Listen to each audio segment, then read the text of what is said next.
So with your permission, we'll move on to the next item, which is an update on the Veterans Administration Housing Project. The state, back in '95, constructed its first veterans home in the Dalles. It was recognized as a need for the state and the region, and was able to start a new facility in the Dalles, and it's been very needed and very successful. Since that time, there's been an increasing need for an additional site to accommodate more patients and residents to a veterans home.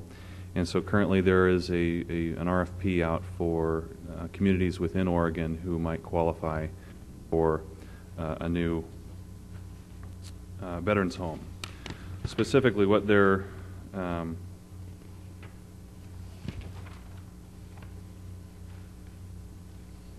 services that they would be providing are for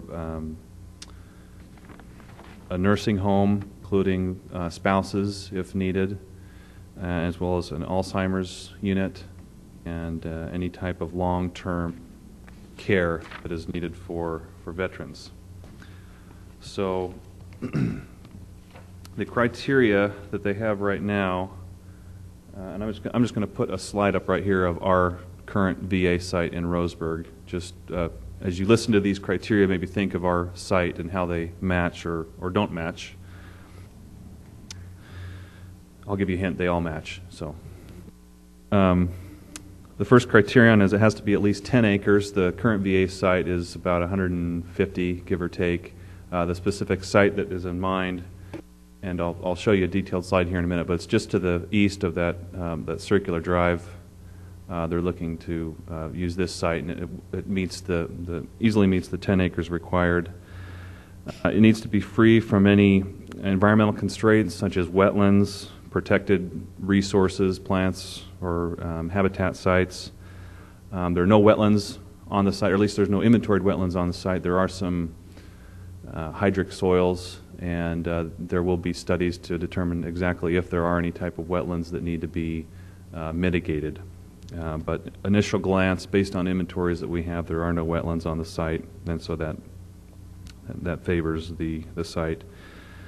Also needs to be out of the floodplain or any polluted areas. The site is well out of the floodplain. There are no issues with that. It needs to have positive site drainage, which it does. Direct frontage on a paved thoroughfare. And as you can see from the location, this really is quite an ideal location for an expansion of existing uses. There's a freeway immediately to the east. There's an interchange right at the site, literally, and Garden Valley, which provides frontage on the site. And alternatively, there's Harvard and the I guess so-called back entrance to the site. But there's adequate frontage as required by the state's criteria. Public utilities are required, and while there currently does exist the required utilities to the site, there are some needs of some upgrades and maintenance to accommodate the expanded use.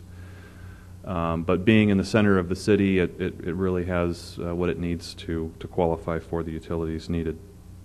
It needs to conform to zoning laws. This is a public reserve zone. The proposal would meet the zone, so you wouldn't be hearing any type of zoning issues with the site. So I guess I should say in presenting this to you, this is more for your information, just to be clued into what's going on. It's very unlikely that you'll hear any type of proposals for when if this goes through.